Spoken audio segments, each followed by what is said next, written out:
of the talk. It was too long, they said. Okay.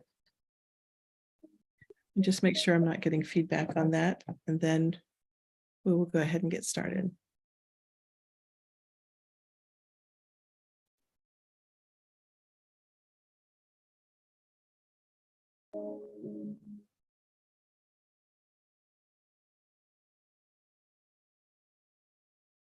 Okay.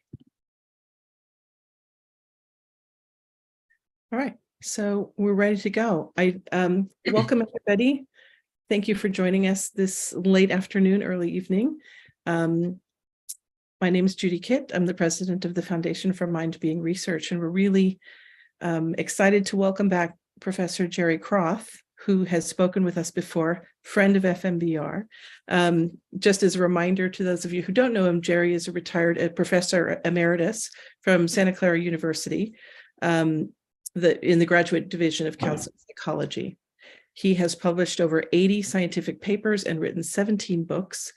He has published on Jungian psychology, synchronicity, metapsychology, research methods, and the psychic immune system. He's also very interested in all things extraterrestrial and synchronicity and psychic dreams, which is what he's going to be speaking with us about this evening. So, Jerry, welcome back. It's so good to see you. Great. Good to be here. So should I start? You just go right ahead. Tell us what you want to tell us. And let me just say, for people who are watching on Zoom, if you have a question, go ahead and type it in the chat or the Q&A. Or if you want to ask Professor Kroth directly, you can raise your hand and I'll unmute you. So, okay, go ahead. I'm gonna postpone those until the end of the talk. Okay. Here comes my talk now. Let me see if I can get this operating correctly.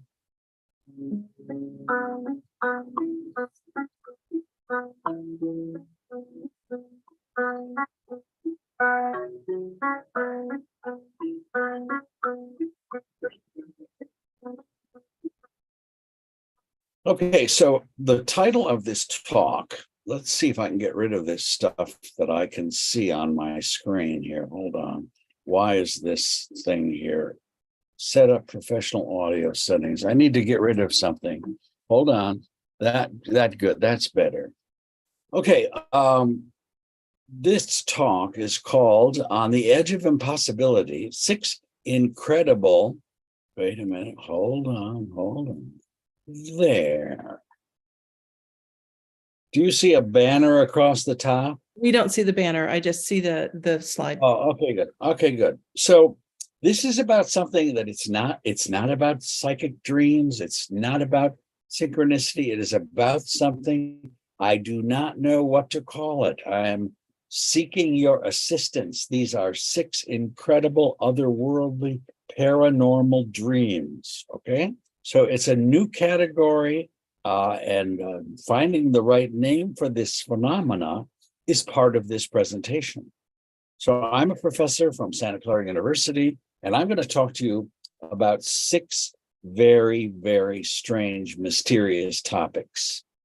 And they come from a different place. All right. Now, I used to teach at the graduate division at Santa Clara. I taught a course in dreamwork. These were graduate students who were studying to be therapists. They took dream interpretation. They wanted to learn how to interpret dreams. And I offered that course for 15 years. So if somebody comes along and says, oh, I had a dream about a watch. Well, if you get a book and it says, oh, let's look up a dictionary of dreams and what does a watch mean? That's silly. That is not clinical. That is not depth psychology. Fritz Perls, the therapist, said, a dream is an existential slice of all your unfinished business. Dreams are personal. They involve traumas and longings and suppressed and repressed emotions. So when you start talking about a watch, it's not a simple matter of saying, oh, let's just look it up in a dictionary of symbols. It means something very deep. And in order to discern the dream, you have to be open, you have to be honest, you have to be transparent. And if you're not willing to be, you won't discover the meaning of the dream. So that was kind of what we taught, and that was what was going on in that class. And we had a Jungian perspective. Jung said there are two kinds of dreams, big dreams and little dreams. You might have 3 or 4 big dreams in your entire life, archetypal dreams. Now, of the dreams that I did with these students, they worked on their own dreams, they worked with other people's dreams, I worked with them, probably came across 700 dreams, and only a handful I would consider to be big dreams, like Jung said. And the ones we're going to talk about here are just like that. They will astonish you. And I seek your help in trying to figure out, what is this all about? This is new territory. Let's go to our first dream. I'm going to start simple, and it's going to get weirder as we go on. Now, typically, a person would come and say, here's my dream, and then I would discover these things about their life. But I'm going to reverse that process for the purpose of this presentation. So I'll tell you the dream in a second, but first I want to tell you about this guy. So he's an engineer in Silicon Valley, and he comes with a dream. And I discover all sorts of things about him. His dream is called Circe. Okay. Now, he is an engineer who's happily married, about, I would say, late 30s, early 40s. And he is starting to get interested in pornography. I would put pornography up there, but I think YouTube wouldn't like it. So I did soft porn. Anyway, he's getting addicted to pornography, and it's bothering him. He feels like it's like a drug, and it's becoming an addiction, and it's separating himself from intimate contact with his wife. And he doesn't like that, but he can't seem to do anything about it.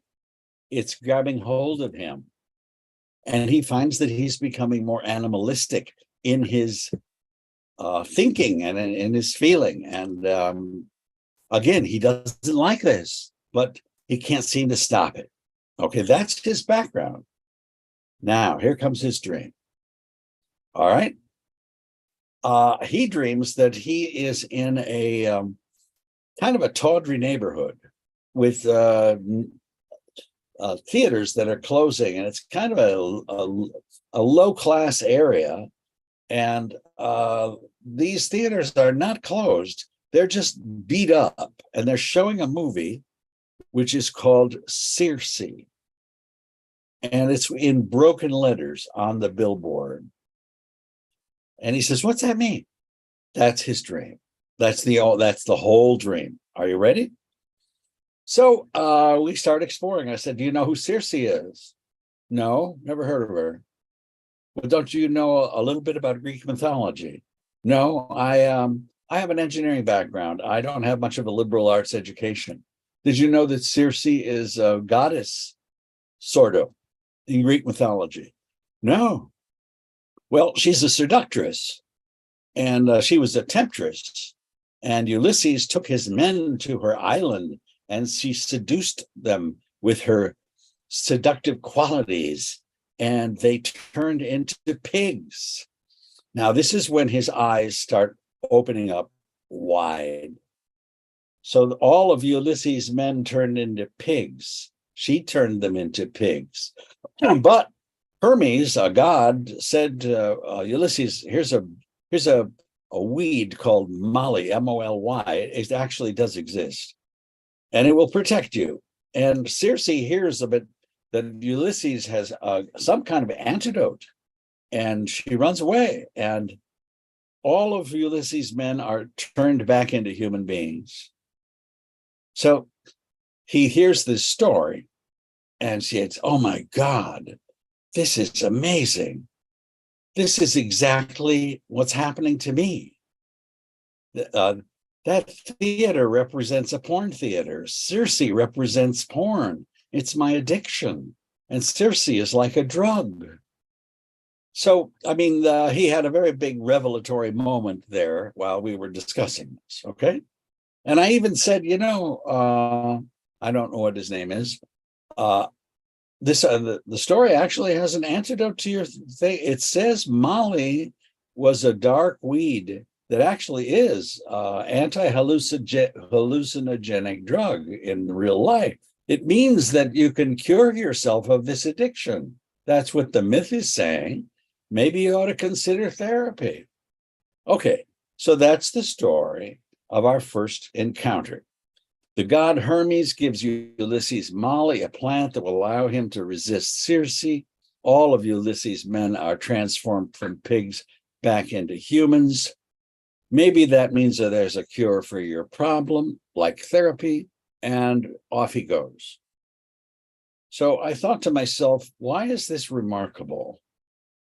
Because something in it was remarkable. And what was remarkable is he said he never read about Circe. He never read anything about Greek mythology. He never heard of her. It's not something, only 3% of Americans know the 17 major Greek goddesses. And there are 3,000 Greek goddesses, okay? And Circe is not one of the major 17. She's a nobody. So he didn't know about her. He never heard the story. Where did that dream come from? If he never knew about Circe, where did the symbol come from? Did he read Homer in school? No. Don't you know who Ulysses? Yeah, I know who Ulysses was. I heard the story. I heard about Homer, but I really never read it. So what if we take his word for it? What if he didn't know who Circe was and that he never read about her? Could the Circe story be hiding somewhere in his unconscious? Would be the obvious question of any psychologist or a therapist. Okay. Or this is what occurred to me. Did that symbol come from outside his mind? If it wasn't stored somewhere hidden in his unconscious, where did it come from? He gets a peek outside of his own world into another world. And it's an extrasensory kind of paranormal event. So Bill Moyers about academic psychology says, no, this is not true. This is Bill Moyers interviewing an academic psychologist. Is it all phenomena that just comes from the brain? Are we just the activity of molecules? Are we just molecules in motion? Is this inquiry leading us to think of ourselves as just primarily or essentially or just material? Yes. When I say that the mind is the brain, when I say that vision just is a function, that's what I mean. That there is nothing other than the cells and the way they're put together. Okay. So I wrote a book called Psyche's Exile, an empirical odyssey in search of the soul. Psyche means soul. Psychology means the study of the soul. And if anything, psychology studies everything except the soul. For 125 years, psyche has been outlawed, forbidden. There is no soul. We don't look at it. It's not scientific. All of that is garbage. Okay, so that's the second edition. This book talks about telepathy, synchronicity, psychic dreams, near-death experiences, remote viewing, xenoglossy, creative possession, archetypes, everything. All of those subjects are quite Jungian and quite forbidden in academic psychology because there is no soul that leaves the body. But by the way, about 85% of the human race believes in a soul that leaves the body after death. Did you know that? From all of the religions, put them in a synthesizer, or what do they call it? Centrifuge. And it comes out that way, not a synthesizer. So I did a video on 8 major taboos in psychology and talked about that. It's on video. So that was our first wow. Circe. It doesn't come from inside the person's brain. What is it? The next story, I only have a few of these, and each one of these is going to get you more and more agitated. Now, this one is a bit painful. No, it isn't. I'm sorry. I retire, and I tell my wife, I'm going to go to ancient Greece want to go to Israel. I want to go to Egypt. Let's go. She said, I'm teaching yoga in corporate sites in Silicon Valley. I'm just getting started. I cannot do it. So I go by myself, 5 days to Athens, 5 days to Jerusalem, 5 days to Egypt, and I crawl inside the King's Pyramid. And I'm on my own, my first basic trip by myself. And this story is called the Chantine. Get ready. So on my classical trip, I go to ancient Greece, and I wanted to go. I saw the Parthenon, and I wanted to see Mount Olympus. I couldn't get there. I wanted to go to Jerusalem and see where Jesus went, got out of the cave. I went to the Great Pyramid. I crawled in the King's Chamber. I did all the things that I wanted to do. But when I was in Greece, I wanted to go to talk to the Oracle of Delphi. She's been dead for 3,000 years, but I wanted to go there and ask a question. I thought it was right outside of Athens, but it wasn't. It's 120 miles north. It's called the Temple of Apollo. And I wanted to ask the Oracle an important question. People came from all over the world and asked this woman. There were a number of such women. One was called Pythia, and she spoke in gibberish. And they would come from all over the world and say, should I invade Mesopotamia? And she would say, blah, blah, blah. Should I kill my brother? And they would do that. So that's the Oracle of Delphi. So I actually went. It was a rainy day. I had to take a bus with a whole bunch of Japanese tourists, and it was rainy and foggy, but it was spectacular, really. Tremendous vistas. That's me standing at where the Oracle used to be. And all the Japanese tourists were crawling all over the Temple of Apollo. But I wanted to know where Pythia stood. I wanted to ask Pythia a question. So the Temple of Apollo is, Apollo is the top god in Greece, right? Okay. He has a chariot, and he pulls the sun across the sky every morning from morning to dusk. He's the god of light. He's a solar divinity. He drags the sun across the earth and brings light to the world. That's Apollo's function. This is the Temple of Apollo. Gotcha. Okay. So that's Pythia standing over some fumes. And I wanted to ask Pythia a question. Of course, she wasn't there, but I came just for that. There I am. I asked the tourist guide, where did Pythia stand? He said, right over there. I was all by myself. So I asked a question. Am I right? Is my book that I just wrote about the soul, about the soul leaving the body, about Jungian psychology, is that right? So I closed my eyes and I asked the question. Nothing. It was very quiet. I breathed. I was trying to do a little yoga, waiting for an answer. Nothing. Okay, so I went home. I was the last person on the bus. I got no answer. Then I said, that's okay. I made my pilgrimage. And I'm on the bus back to Athens. Stay with me. This gets more important. I'm trying to condense these stories, but I can't condense them more than I have. So I get on the bus. That's not the actual bus, but it looked like it. And it's full except there's one last seat. I'm the last person on, and there's this gigantic man named David. And nobody's sitting next to him. And he's not quite, this is not him, but he was about that big. And it's like, oh my God, I'm going to be like this all the way back to Athens, sitting next to him. So I sit next to him and don't say anything for 5 or 10 minutes. I figure, well, he doesn't look Japanese. And then I said, do you speak English? Yes. What are you doing? Oh, I'm a professor of biology in Saudi Arabia. Really? And how long have you been out of the United States? 15 years. You've never been back? No. And suddenly, I realized this man is probably one of the most intelligent people I ever met. He talks to me about Schopenhauer, relativity theory, quantum entanglement, Bertrand Russell, Bach, Vivaldi, Saudi Arabia, Islam, John Coltrane, Pushkin. His mind is all over the place, from jazz to classical to philosophy to physics. And I love talking to people who are over my head. So he's using words that I don't understand. And I write it down. I said, David, let me get my pen out. You just used another word that I don't know. What is it? Hermeneutics. I think I know what that is, but so during our conversation that lasted 2 hours, I'm writing down words that I don't know that he's using.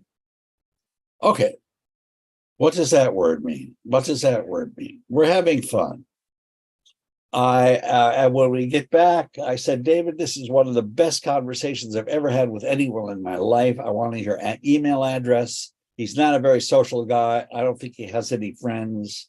I got his email, wrote to him, never heard from him again in my life.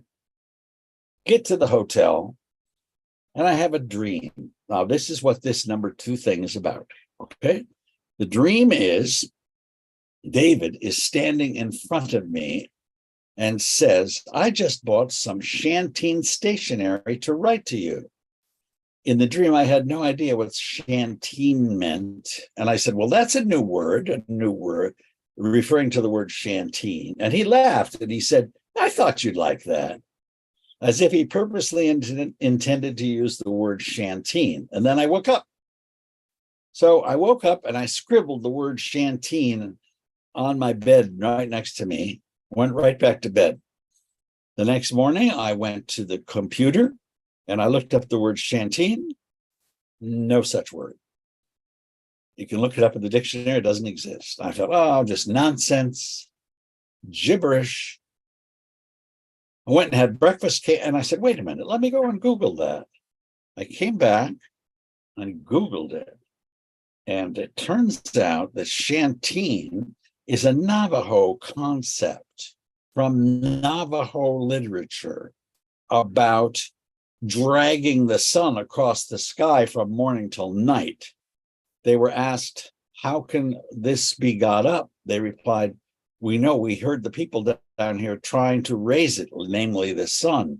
And that is why we came. Chantine, the sun's rays, exclaimed the man. I have the Chantine. I have a crystal from which I can light the Chantine. And I have the rainbow. With these 3, I can raise the sun. The Chantine brings light to the world. That's what Apollo did. He brings light to the world. It's hard to find this. I couldn't even find it today, but I found this, the Chantine. Myths of the Navajo. The men tried to raise the great light, but each time they failed. Finally, a man and a woman appeared, whence they have not. The man's name was Atziatzin, and the woman's name was Atziatzan. Those are gods, solar divinities in Navajo. Okay? A solar divinity, Atziatzan, uses the Chantine. I hope this makes some sense to you. Otherwise, you're going to think I'm crazy. So Atziatzan is a solar divinity. So is Apollo. I was just there that day. I was at the Apollo thing. And suddenly, this guy is giving me stuff in my dreams about Navajo. Weird. Chantine is a word describing the raising of the sun from morning till night. Apollo did exactly that. Chantine is a description in Navajo of what Apollo's function was in Delphi, which I had just visited that day. So my question to the oracle, am I right? Vapors. She speaks in gibberish. Pythia delivered oracles in a frenzied state induced by vapors arising from a chasm in the rock, and she spoke gibberish, which priests interpreted as enigmatic prophecies. Chantine is my gibberish. I think I got an answer. So why is that remarkable? Because I never knew the word Chantine. It perfectly described what happened to me that day.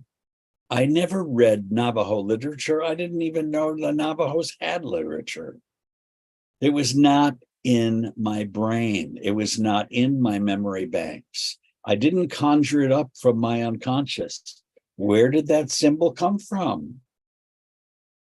Are you absolutely sure that symbol came from inside my mind? That's what I mean. That there is nothing other than the cells and the way they're put together. Well, I don't think you're right, lady. I beg to differ. If you try to tell me that somewhere I read a comic book or I came across that, I couldn't even find that word on the internet. How could that word be in my mind? It wasn't in my mind. And it was completely relevant to what happened to me on that day. It came from outside my mind. It came from a mind outside my mind. Our minds are in touch with an external source outside of our own learning and experience. And occasionally, in our lifetimes, we get a chance to peek into that other world. Okay.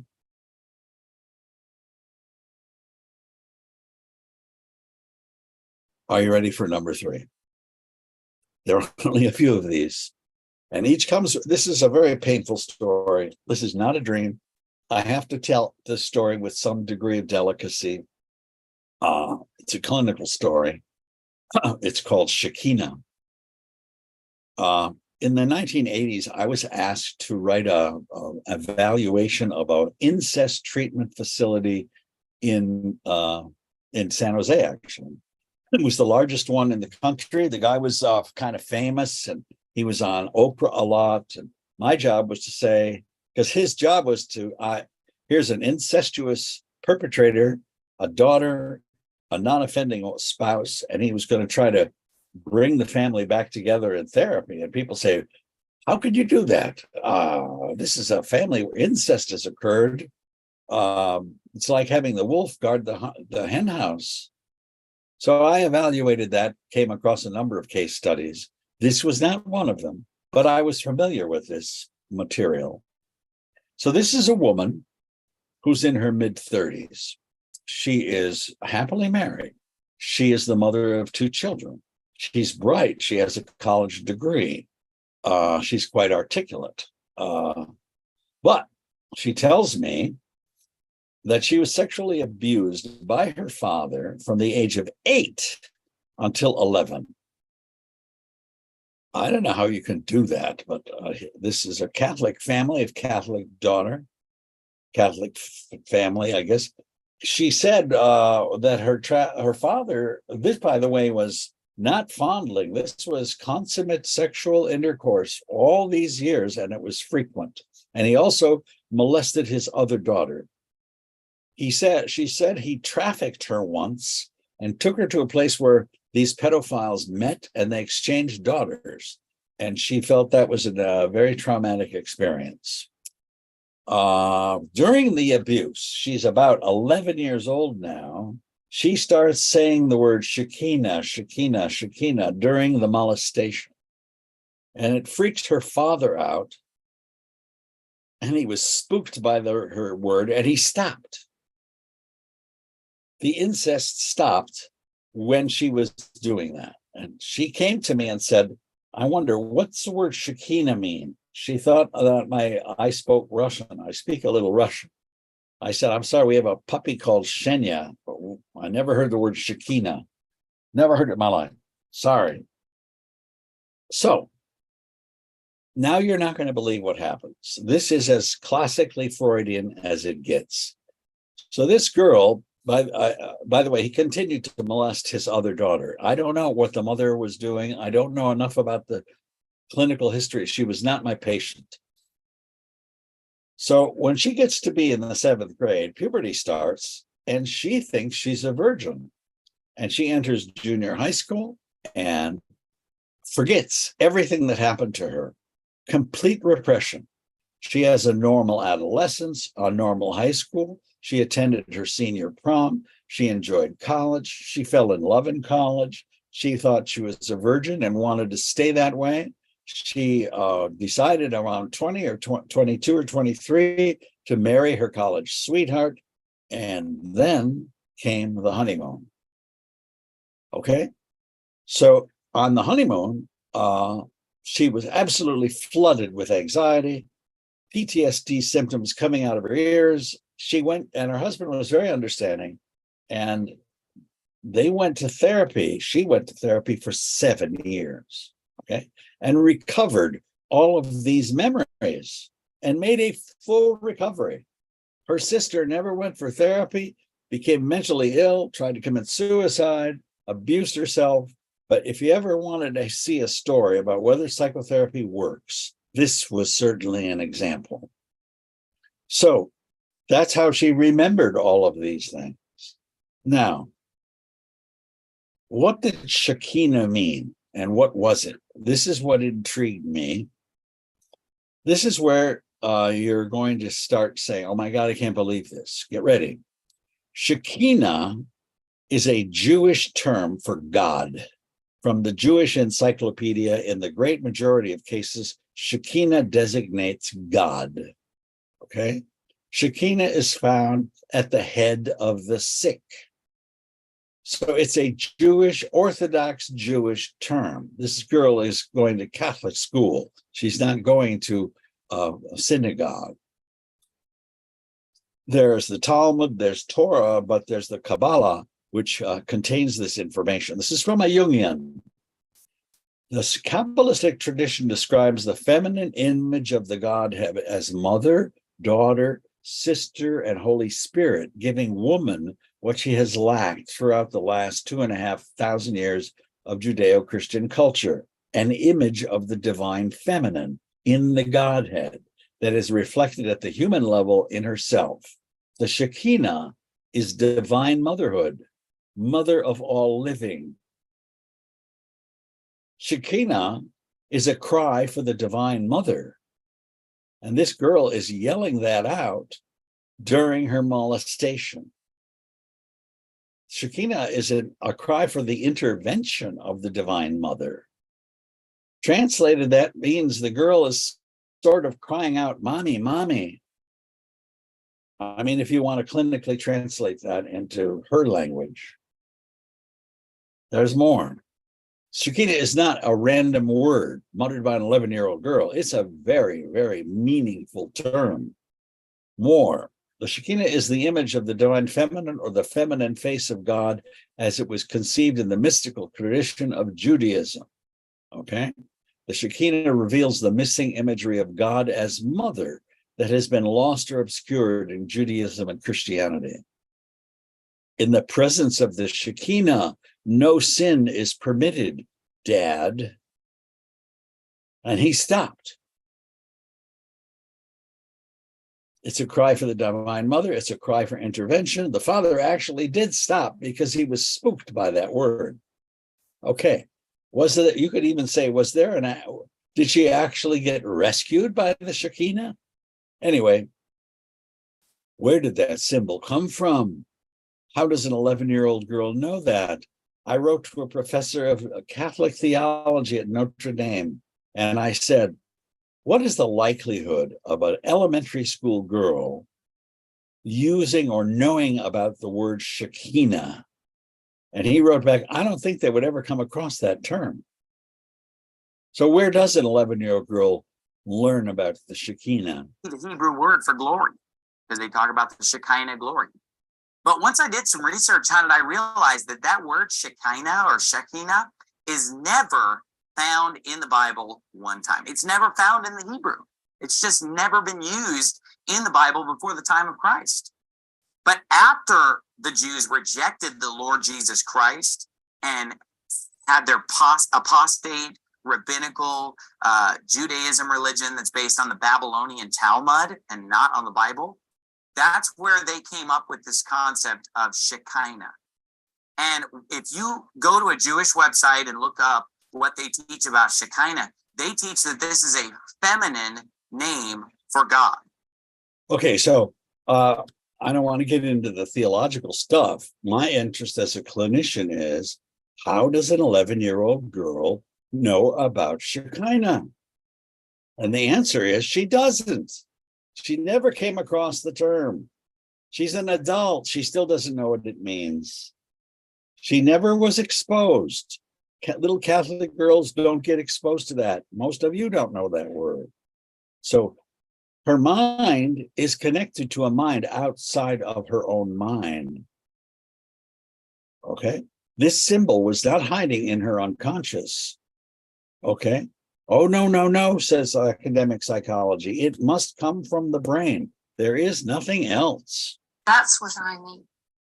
That there is nothing other than the cells and the way they're put together. Well, I beg to differ one more time. That word was extremely relevant to that child, to that individual, to that adult. It was a key, a cornerstone to this, to the ending of the molestation. And yet it was not in her mind. And anyone who thinks it is, good luck trying to figure out how she would have come across that. All right, story number 4. Are you ready? I told you they would get weird, and I would say this is probably the weirdest story that I have to tell you. And I think we only have 2 more.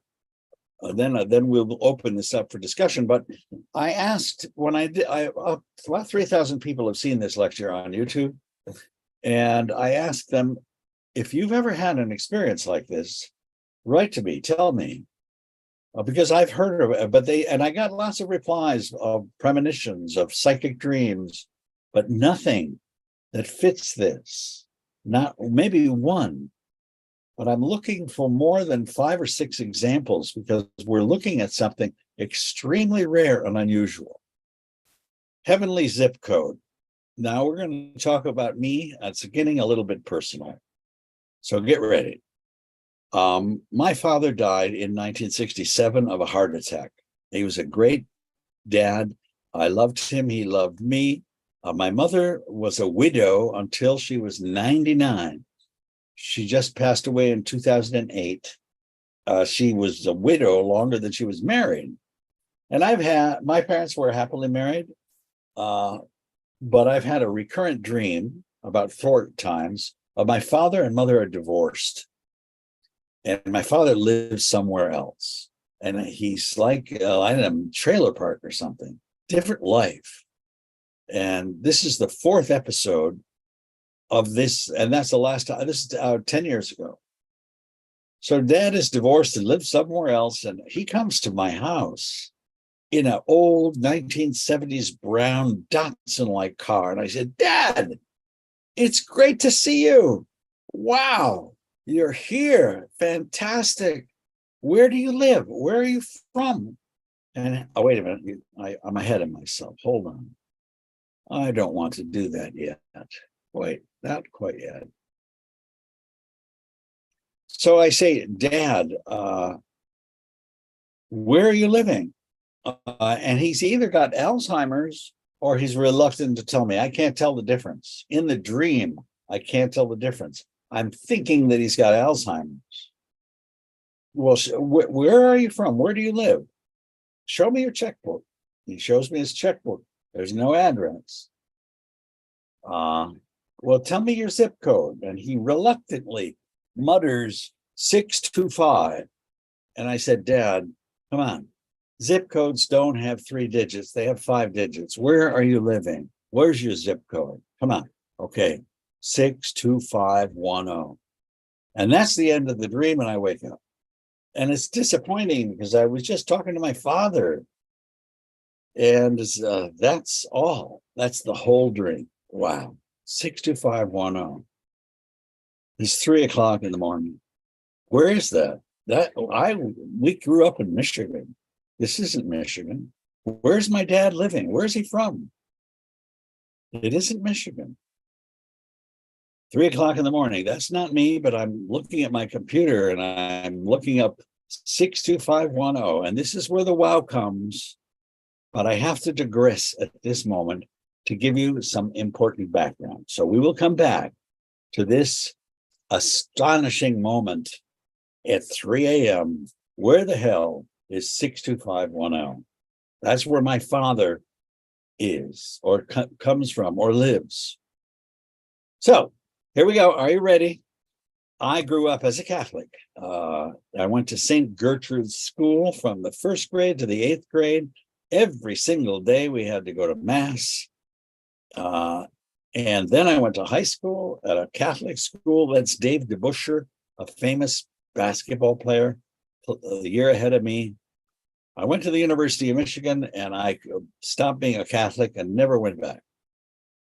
But Catholics use a lot of, I had enough indoctrination after all those years that I said, okay, that's the end. I'm finished. Okay. Catholics use a lot of strange words. Okay. When I was in college, I lost my faith immediately. The Vietnam War was here, and I was trying to say, oh my God, I don't want to go to fight in Vietnam. Either you get married or you teach. I was not planning on being a teacher, but I got a job in a Catholic school. Thank God I'm not going to war. I'll pretend I'm a Catholic. And I got a job, and I remembered all these things. And I talked to the principal, a nun, and I said, what should I say? Should I say any prayers? Oh, yeah. Say Hail Mary at the end of the school day with the children, say in Our Father, and then a couple ejaculations. I said, what? I'm a psychology major. Ejaculations mean something else than what it means to Catholics. Here's what it means to a Catholic. When you say Saint David, the children say, pray for us. Saint Charles, pray for us. Saint Bartholomew, the children say, pray for us. That's an ejaculation in Catholicism. They have these words. And I almost started laughing, and I said, don't laugh. You'll end up in Vietnam. So here comes the word assumption. It's not what you think it is. The word assumption does not mean you're making a false assumption. It means that your soul and your body go to heaven. The assumption of St. Paul into heaven means that St. Paul is taken up into heaven's body and soul. That's the assumption. It's a verb, to be taken up to heaven. Okay, and then there's the assumption of St. John the Apostle. There he goes, up to heaven. The big one, though, is the assumption of Mary, the Virgin Mary. She, says the Pope, goes to heaven body, not just soul, body and soul. Here's a priest telling you about that. Oops, wait a minute. Where's my priest? The priest has something to say here, I believe. What is the assumption of the Blessed Virgin Mary, and what does this mean? Well, it's a movie that is not playing. Well, okay, forget it. It was a priest telling you of what I just got through telling. So here we go now that we're done with our digression, and I'm taking you back to this extremely important dramatic moment at 3 o'clock in the morning. Where is my father? Oh, here he is. Hi, my name is Brother Jason Lewis with the Marians of the Immaculate Conception. On today's Ask a Marian, we're going to talk about the Assumption of the Blessed Virgin Mary. But what does that mean? It means that Mary was assumed body and soul into heaven. And this is incredible news for the rest of us, because she has the privilege of living what all of creation is longing for. She's already living it. St. Paul says in a letter to the Romans chapter 8, that all of creation is longing for the full revelation of the sons of God. And that is the hope of the redemption of our bodies. The Blessed Virgin is already in heaven, body and soul, pointing to what we shall be. She's the archetype of the church that leads in God. Okay, so now that you've had that digression, remember, I met my father. I said, where are you from? And he gives me the zip code 62510. And I wake up and I said, I'm going to go upstairs. And where the hell is that? It's not Michigan. It's certainly not California where I live. The zip code 62510 is Assumption, Illinois. And I'm saying, what? That's where my father is from, Assumption, Illinois. Population 1,150. Wait a minute. I can't believe this. Where's my father from? Assumption is the place where souls go to heaven. That's where my father lives. this has got to be a coincidence. And I checked, no, what is the probability that zip code happens? 1 times over 10 times 1 over 10 times 1 over 10 times 1 over 10, which is 1 over a million. That didn't happen just by a random number that my brain generated. 1 chance in a million that would come up with the Assumption, Illinois. I actually wrote to the Chamber of Commerce of Assumption, Illinois, because I thought maybe they named their city of something that wasn't related to this. There's one person who's the Chamber of Commerce of Assumption, Illinois. I did this in the fall. How did you get your name? She said, there was a man who came from Canada. He was Catholic. He lived in New Orleans, and he was from the Assumption Parish of Louisiana. And he came to Illinois and he bought a 30-acre farm in 1840, and he named the city Assumption, Illinois. So it's really named after the Assumption of the Blessed Virgin. It's not any other meaning, okay? So he came from Louisiana's Assumption Parish. What am I saying? Yes, Assumption, Illinois was named after Assumption exactly as it is used by Catholics. It is the place where souls go to heaven. And that's where my father said his zip code was. Okay, so where did that symbol come from? I was never in Assumption, Illinois. I don't know anyone who was there. I never got a postcard from that place. It was not in my mind. I never drove through the place. Do you think that zip code was hiding somewhere in my unconscious and it just popped up in a dream? It wasn't hiding in my unconscious. It didn't happen by chance. Oh, no. We insist. It has to come from your brain. That's what I mean. That there is nothing other than the cells and the way they're put together. Well, I beg to differ. I'm sorry. You're going to have to find another explanation for that one, because that simply was not inside my neurophysiology. It came from outside my mind. It came from a mind outside my mind. And that's what this talk is about. Paranormal, otherworldly. I need your help to figure out what we're talking about, because I really don't know what we're talking about other than what I'm telling you.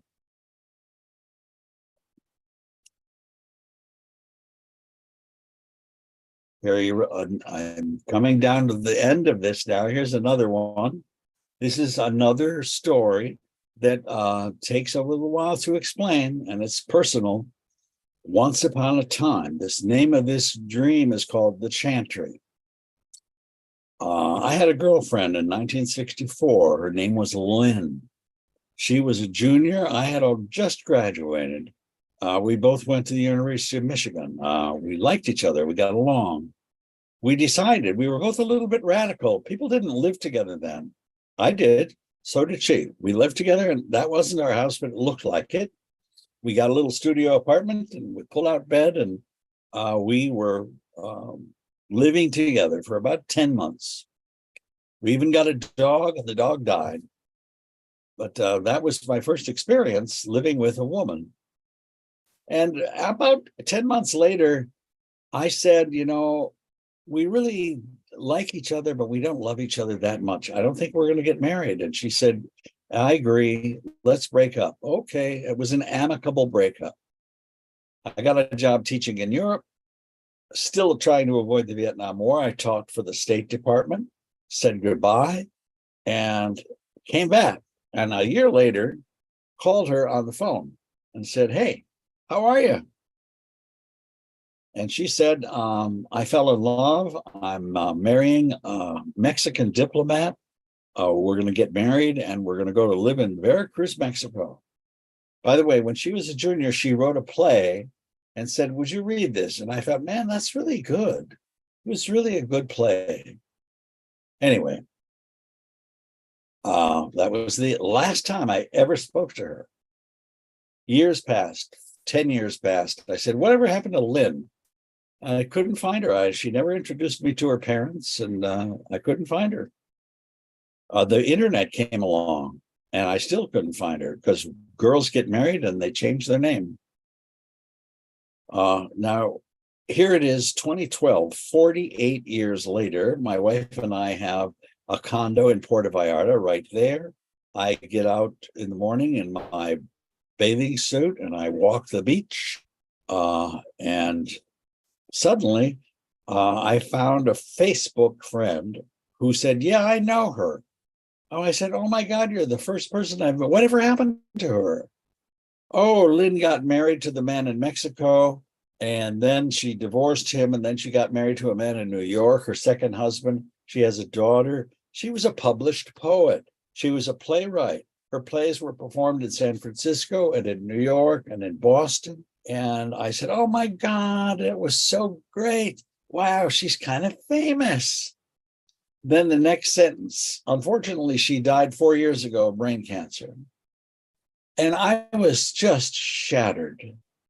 It was like, she was younger than me. And this was years ago. And it was like, holy cow, how old was she? And I was very, very upset, shocked, stunned. I wrote to a college later on. I wrote to a professor of hers that she knew, and that was her. I would have never recognized her. She wrote plays and published books. This is what she looked like when I knew her, and that's exactly what she looked like. Anyway, she had a career, and then she died. Wow. But I was very sad, and I walked to that beach, and I even cried a bit. And then I decided I'm going to go to this Catholic church, and I'm going to pay my respects. So I thought, I'll put my shirt on and walk in, and I'll say something nice. So I walk into the Catholic church, but the people there are saying, this is not them, but it was packed with people, Mexican people singing in Spanish. They were all singing. So I get in the back row and I said, okay, I'm going to sing too. So nobody heard me. So I started my little makeup song. Oh, Lynn, I remember you, and you were good and kind to me. And I'm so proud of you. And I'm so glad your talent came out in your life. And I'm so happy your dreams came true. And I hope you didn't suffer. And I'll always hold you close in my heart. Amen. And I walked out of church. That was my little funeral for Lynn. Okay. Are you ready now that was just the introduction. Here comes this another thing, which I can't figure these things out. I hope you'll help me. So that evening I have a dream. And a guy, a voice, not a guy, a male voice says, Jerry, you got to read this book. It's called the Chantry. And here it is. Check it out. And I said, oh, and I opened up a book, and it's not a book. It's a book of movies, videos about my mother. And they were very good, well done movies. And I said, whoever made these really understood my mother well, very deep. And that was the end of there's nothing about Lynn in this dream whatsoever. But it was that night. Okay. Very insightful about my mother. And I woke up. Well, time to go back to the computer. It's 3 a.m. What the hell does Chantry mean? I've never heard that word. Do you know that word? Does anyone? Okay, well, that's just exactly what my reaction was. So here comes the wow. So Chantry is a liturgical word for a prayers for the dead. Chantry is a song that you sing for the dead. It's also a place in a church where you sing a song for the dead. Are you kidding me? This is a chantry.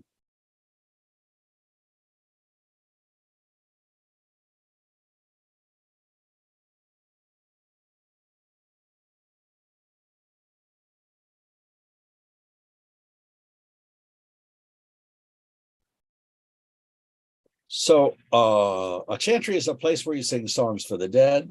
A chantry is a song for the dead. That is what I did in church that day. I'm going to say that again. That is what I did in the church that day. I sang a song for the dead in my clumsy little style. Except I never heard that word. And then I checked out, I said, well, why is this about my mother? Why was this chantry book about my mother? And I discovered that my mother and Lynn died at very similar times, within a few months of each other. My mother was 99, Lynn was 61, and they died in the same year and only a few months apart. And I started to think, you know, she actually had a lot of qualities that my mother had. They were both petite, they were both gentle, they were both kind, they also had a certain radical quality. They had a strange sense of humor. They were very creative, and I'd made a list of all. It was very Oedipal. Okay, they had a lot of similarities. The symbol chantry was completely appropriate for that day. I sang a song to the dead in a church on the same day I had a dream about a song for the dead. The song is called a chantry. The place you sing it in is called a chantry. All of that was unknown to me. Okay, that's one huge wow. I'm sorry that I never knew that word. It doesn't exist. It wasn't in my vocabulary. It's not in my unconscious. It's not embedded anywhere in my unconscious. That's what I mean. That there is nothing other than the cells and the way they're put together. Well, I'm sorry, I beg to differ. You're not going to convince me that I came across that term, and therefore that it came out of my brain. It came from a mind outside of my mind. Okay, from another world. Here comes your last story, and then let's try to put this together. And I appreciate your patience. Number 6, the final installment. Called Keir Street. This again is a dream that I have that is unpleasant. I'm walking in a strange city. I've checked into a hotel and I'm lost. I'm mad at myself for not writing down the name of the street where I'm in. I can't remember my hotel's address. I'm angry at myself. Sometimes I think maybe these are dreams that predict that I'm going to get Alzheimer's. Because I'm lost. I'm wandering around and I cannot find my location.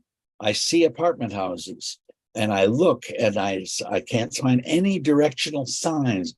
Where am I?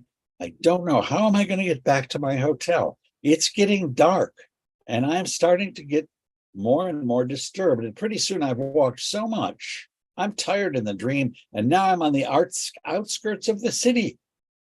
How am I going to get back? I'm lost. It's late. Okay, that's a very unpleasant dream. I've had it 10 times.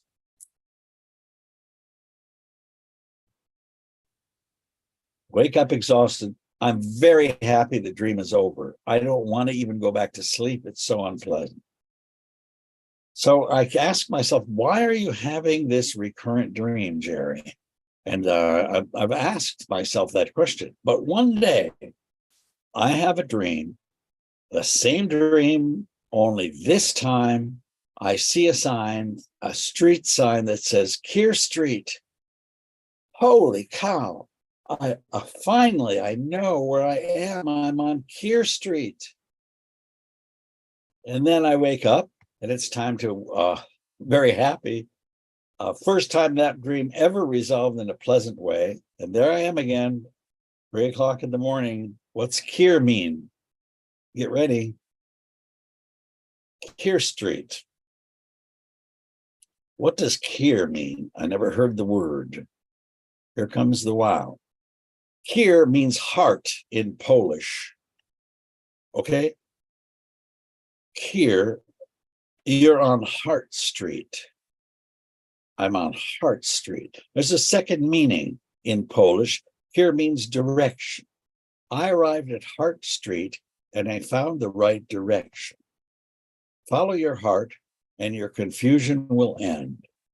If you're confused, indecisive, don't know where to turn, ambivalent, lost, follow your heart, follow your bliss, and the answers will come. You'll find the right direction. Wonderful, obvious, great therapy, big insight. Yes. If I'm having that dream, that means I'm lost. I need to follow my heart, need to find out what I really want to do, what I'm really, get back in touch with yourself. Okay? You've had those moments, I'm sure. It means if I have, I'm not staying close to truly believe to, I'm kidding myself about something, find the right direction, follow your heart. Okay? Great advice. But the next question is, who gave me that advice? I didn't give myself that advice because I don't speak Polish. Okay? Where did that symbol come from? I don't speak Polish.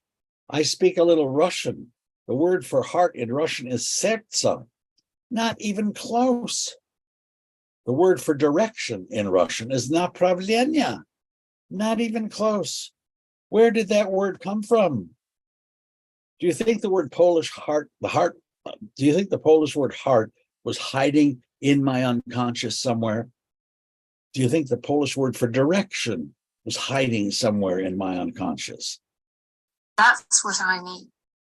That there is nothing other than the cells and the way they're put together. Well, madam, I'm sorry, I beg to differ. That Polish word I didn't come across. It's not there. Okay, it came from outside my mind. It came from a mind outside my mind. So it's this what we're talking about in this talk, which I'm now done with. It's paranormal, it's extrasensory, it's exopsychic, outside the psyche, it's otherworldly, it's transcendent, it's spiritual, it's meaningful, but it didn't come from inside my mind. And that's where I stop, because I cannot take this any further. And I'm hoping you're going to give me some suggestions here. Here's how do we explain this phenomenon of something? Is it God? Is it angels? Is it something? Are we in touch with some other divine source outside of ourselves? Is it the collective unconscious? Where's this stuff coming from? FMBR has a lot of presentations on this subject in all sorts of myriad different ways. Okay, but it's real. This is a talk which is saying this stuff is real. Now, the best explanation I can come up with is from Jung. It's Jung's collective unconscious. Now, take a look. He has a thing called the personal unconscious, which includes things that these are personal traumas, recovered memories, your own things that you're in denial of, that you don't want to hear about. That girl, the Shekinah lady, had repressed it all, but she recovered all of these memories. That's the personal unconscious. But the things we're talking about are not from there. Circe, that guy never read that story. Shekinah, that girl never heard that word before.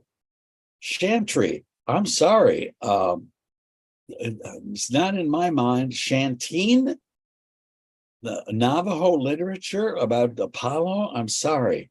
Keir Street in Poland, no Polish for me. And 62510, give me a break. It is unknown to me. So is there another mind like the collective unconscious, which I get in touch with? So that's one meaningful approach to understanding that. But there's another one. Let's talk about the Higgs boson just for a second.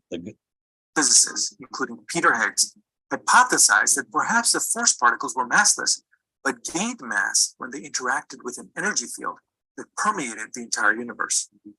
We tend to think of mass as an intrinsic property of all things, yet physicists believe that without the Higgs boson, mass fundamentally doesn't exist.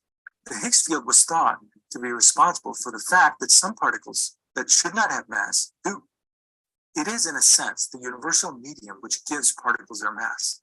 And without mass, the universe would not exist. So the Higgs boson is so important that it was sensationally labeled the God particle by journalists. Now, that's the accelerator, and they tried to discover it. It was built. The Higgs came up with the idea in the 60s, but this was built in 2010.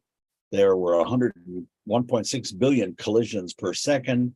And finally, the particle was discovered in 2012. And finally, a Nobel Prize was awarded in 2013, which was setting physics off in a completely new direction. So we are looking at a new particle in psychology and in spirituality. I don't know what this is. It's not a premonition. It's not telepathy. It's not a psychic dream. Okay. We have 6 stories, maybe a 7. I'd like to have 15. I'm still looking. What is the name of this phenomenon? What are we talking about? There's not enough to say we have discovered another new psychic particle like the Higgs boson, but this is something that seems to be very, very real, and yet we don't have a name for it. So how nice to have 15. I hope you can spread the word. I hope you can share some of your own personal context. Have you had an encounter where you had a dream with a symbol or a word that was extremely meaningful, and you know for a fact you never encountered this in your life? Have you had a meaningful dream or experience where some word or figure was helpful, even therapeutic, but totally unknown to you? Shekinah, unknown. Circe, unknown.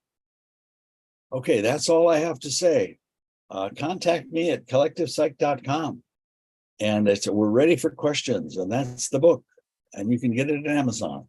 So thank you very much, FMBR and Judy. All right. Thank you, Jerry. So there have been a number of questions about the collective unconscious, right? And so my question for you is, are you asking how the personal unconscious accesses the collective unconscious to find something that's meaningful to you? Oh, that's a good question. I like the way you phrase that. I don't know how. These are things that happen to you rather than some technique that you've developed that gives you access to it. In every one of these stories, this happened to the person. They didn't do any magical stuff in their mind to access this material. The material just appeared like an apparition. Oliver says the Hindu concept of Indra's net is very relevant, and Thomas mentions Joseph Campbell. Okay, what was that term that you used? Indra's net. Can you spell that? I mean, Indra. Indra. Uh-huh. I don't know what that means. So it's a Hindu concept that I'm Oliver, if you want to raise your hand and tell us more about it. I'm vaguely familiar with it. As Indra is a Hindu goddess. Yes. Her net, I picture it as sort of, when you visualize the World Wide Web cast, yes. That kind of, Oliver is gonna help us out. So go ahead. If you unmute yourself, Oliver, you can go ahead. Sure. Okay. So Indra is a Hindu goddess that whose function is to manifest a net, a infinity net, in which the intersection of all of the net, each intersection is a sentient being, and each sentient being is like a mirror reflecting all of the other sentient beings. And when there's a change in one, there's a change in all. It is a very early precursor of the idea of now I can't think of the word. I'm old enough that I'm getting words that escape me. There's a word for a picture that part of all of the Fractal or hologram. hologram. Yes, it Yeah. is a very thousands of years ago an attestation of the hologram. But as Well- long as I'm speaking, the one thing that occurs to me in the study of lucid dreaming, there is a concept of a dream sign, which is something that is very peculiar, that it can wake you up into the fact, oh, I'm dreaming. And then in that, you become aware of the dream. And once you are aware of the dream, you're in lucid dream, all manner of things open up to you. I see. Yeah, you know, when you talk about the web, you know about Chat GPT, this new thing? Yes. It's like this new software system can access all the info, like in radiology, this new system can access all the information about radiology instantly. So it's like your Indra, whatever that term is. She Look it up. There's a really interesting, there's a Wikipedia page about IndraNet that is very informative. INDRA. Indra. Okay, I just wrote it down. Got You're it. just like David and Chantine. A good source. Thank you, Oliver. Thank you, Oliver. Let's see. So June, who has actually has presented at FMBR before, she said former Catholic who learned to connect to those outside of herself, angels, saints, God, later through Buddhism and a near-death experience. Her psyche opened and so much unknown came to her that about others' lives. Our mind, spirit, access, cosmic knowledge, and thoughts. There's that idea of like permeability, because Thomas Vallone, when he mentioned in the comments, and Thomas, if you want to speak as well, go ahead and raise your hand. When you were talking about the girl who was being molested, he said, you know, she was accessing the collective unconscious under intense emotion. Yes, right? indeed. Right. To access that universal archetype. And Thomas is going to speak for us as well. So thank you, Thomas. Go ahead and unmute yourself. Okay. I was on the board of directors of the Western New York Analytical Psychology Society for almost 10 years. Sorry, we lost you there for a second. Western New York Analytical Psychology Society. Okay. So board of directors. So I got to meet all the great analytical psychologists, including James Hillman. And what you find is that Jungian psychology and archetypal psychology are parallel efforts in the broader sense of that movement. But Jung is still my hero. Carl Jung's collected works, I've got them all and studied them when I was studying physics as a grad student. So I even wrote papers where I tried to combine them as Wolfgang Pauli did with Carl Jung. And so I appreciate your Higgs boson analogy.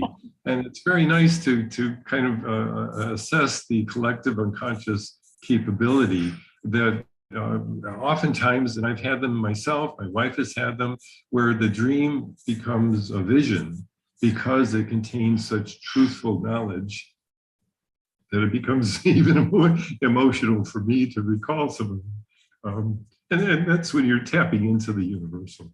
So whatever word you want to call it, it's sort of a symbol of respect. And as a former Catholic, I appreciate your background as well. I think there's something to that tradition that motivates, because you have to admit, Catholics are the only ones that recognize saints, unless you go to the Hindu religion and things like that. So there's something to that analysis that even Mother Teresa recently, was canonized because of the testing. They go through rigorous scientific evaluations that are very useful and very scientific, as they say. Yeah. So my last agreement with you is the collective has so much content, as Jung would say, that of course your ego in that diagram is small compared to the unconscious. And the collective obviously has been around for thousands, maybe millions of years in Jung's assessment.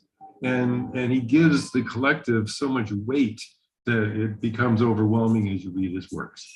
So Yeah. I won't. Hey, I and won't by the way, belabor it any further. do you know about Wolfgang Pauli? Of course, I have this wonderful book on two systems that he co-authored with Carl Jung. Okay, good. And So, also his work on, I studied Wolfgang Pauli's various physics. yeah, okay. Well, I appreciate your remarks. Thomas, as long as we have you on, you also mentioned Joseph Campbell. Do you want to say something about that? Oh, absolutely. I appreciate the phrase "follow your bliss" because that was Joseph Campbell's mind, and it really became, I think, when you go through Dr. Campbell's series of lectures, which my wife and I watched, I believe it was, or you can download them now. The experience of Jung psychology through his eyes became even more meaningful because of his research. I mean, he spent years as an unemployed scientist researching archetypes throughout the world, almost as thoroughly, maybe even more thoroughly as Carl Jung. And you're talking about Joseph Campbell. Yes, Yeah, yeah. absolutely. And Campbell's interpretation of Jung psychology is remarkable. He lived in Greenwich Village and had a pull-out bed throughout the entire Depression, and was reading mythology 12 hours a day. See, so you have an appreciation for the truth of that knowledge base that you're not revealing because you're trying to present all of these dreams as a puzzle, but they're not. They're your unconscious giving you wonderful knowledge. And I've had dreams just like that, where a term came out of the dream, and then I have to go look it up to find out what that symbol means. And my wife, I want you to send me that. I want to be able to. I want to be able to write these down. They're very important to me. It's like we're about on the edge of a new discovery here. So send me that. All right, sure. I'll try to get my wife to write down a few of hers too, which she has done, and they're a glimpse, as your picture shows many times, a glimpse into the other world. Really, and you're absolutely, sure. and you can say in your heart of hearts, you can say, I know, I absolutely had no knowledge of this whatsoever. It just came to me from outside. Absolutely. And that's the beauty of some of these universal dreams, that you're getting knowledge from another source outside yourself. Yeah, your ego is not, your ego and your rational brain is only half of the brain. There you go. Yeah. There's the physiology. I'm going to write it down. If you send it to me, I'll write it down and I'll make another presentation. I'll meet you in Assumption, Illinois, and we'll have a conference. Perfect. Excellent. Thank you.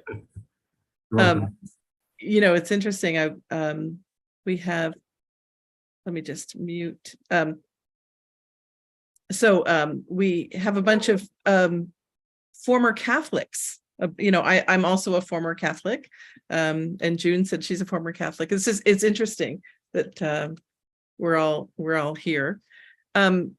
Jean, I think it's Jean. I hope it's not Jean, but mention just as a side note, Navajo comes from the name given by the Spaniards from the Spanish word la navaja, which means knife, and their true word for themselves is dine, meaning the people.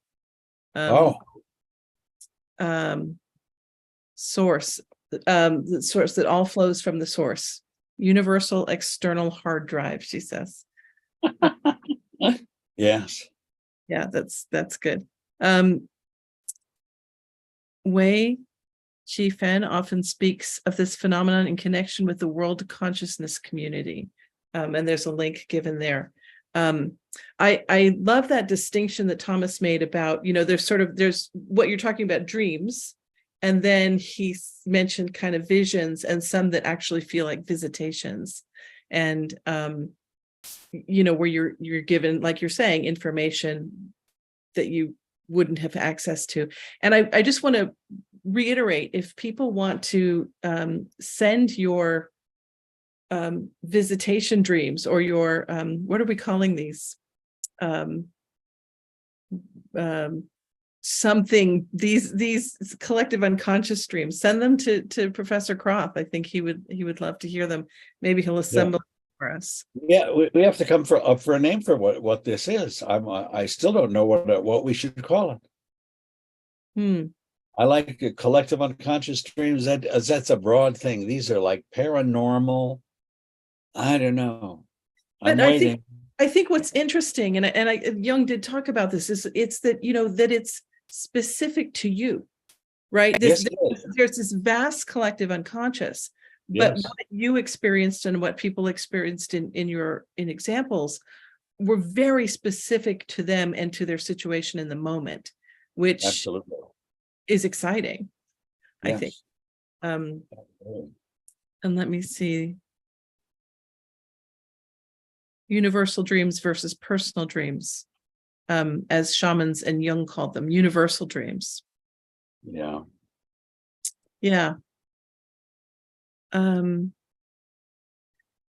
So that's good. Okay, I think so. Florence says, when she was in grad school at UC Berkeley working toward a master's in library science, our professor said when someone would ask us a reference question we did not know about that subject, he said, somehow you will know. And that turned out to be very true. To me, it seems to be tapping into a great knowledge base in the great whatever. Don't know what it is, but it's there. And I think so many people have that experience, right? Jessica has raised her hand. So Jessica, go ahead and unmute yourself. Yes, thank you. I can't get rid of this other thought, and I love listening to Professor Kroth over and over through FMBR. Thank you. The thought that keeps percolating is that we aren't just in this dimension, we're in multi-dimensions, and it would just make sense that we are appearing in different realities, that we could access all that information that is in, whether you call it Akashic records, or whether one of our lives, or whether it's going down in from other universes, in interacting with others, very ascended masters or souls, or that many of the, whether it Stephen Hawking, David Attier, they've said they remember when they were downloaded with information.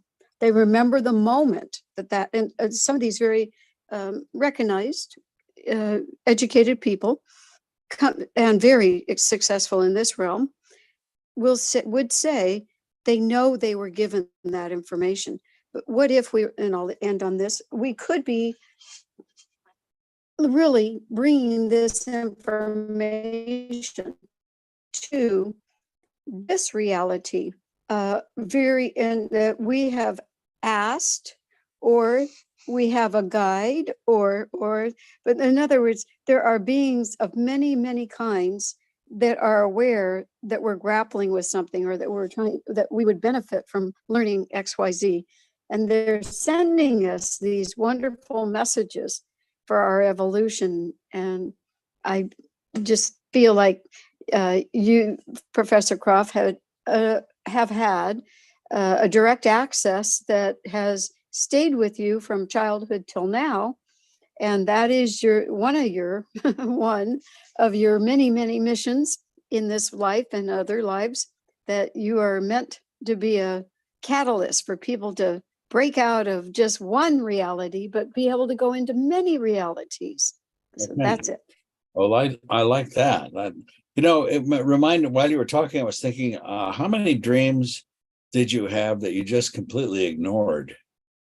And I reported to you things that I woke up and decided to investigate, but how many times did you have some event that happened, you say, oh, that's ridiculous, I don't even know what that word means, and then it's gone, and it was really a gift from the gods to you, which you let pass. I'm sure there are dozens and dozens of those for each of us. I've regretted that immensely. I've actually had that thought over and over. Yeah. And I have some that are so poignant that they have stuck with me like glue. Yeah. Okay. Thank you, Thank Jessica. Thank you, Jessica. Um, there's just one other thing here that Thomas says, and this is a very famous example of the most famous dream of this type is a scientist who discovered the cyclic molecule of benzene. Oh, yes. If you ever took, anyone who ever took organic chemistry in college, you heard this story. A German chemist, August Kekulé. Kekulé.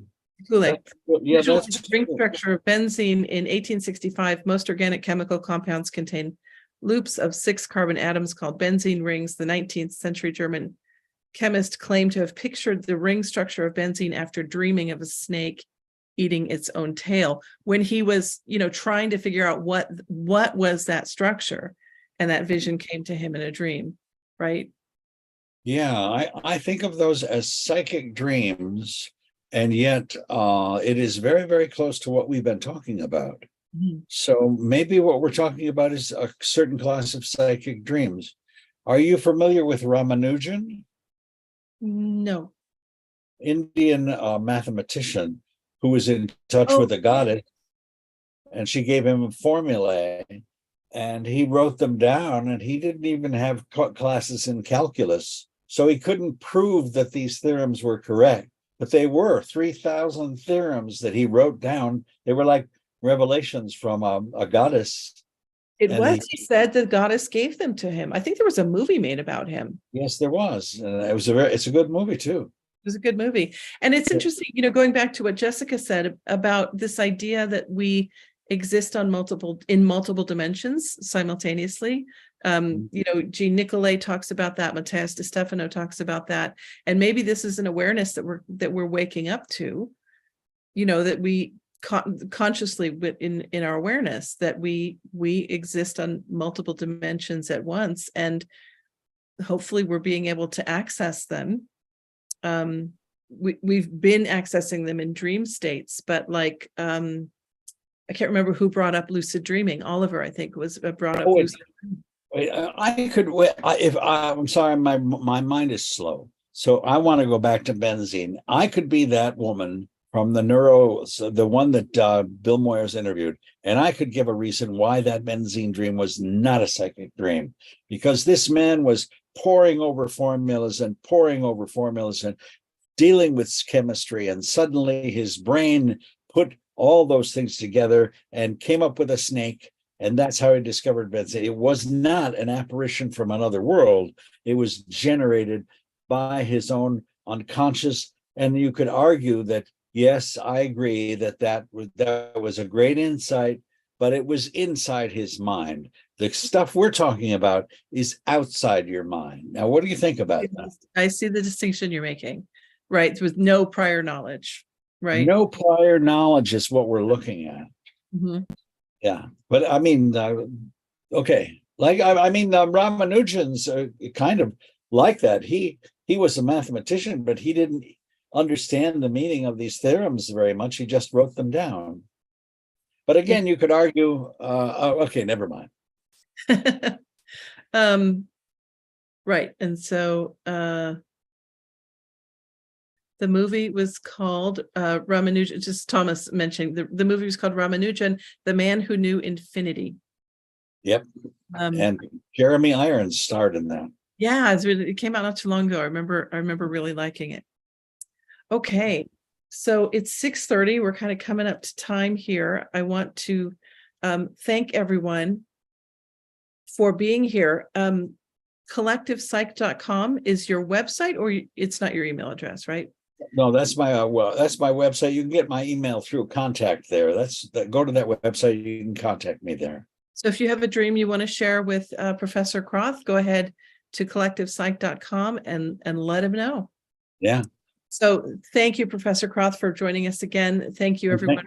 Thank you so much for inviting me. I really appreciate talking to your group. Yeah, I love this. I love Great this people. group. Okay, take care. Bye-bye. Everyone have a nice night and have a wonderful weekend.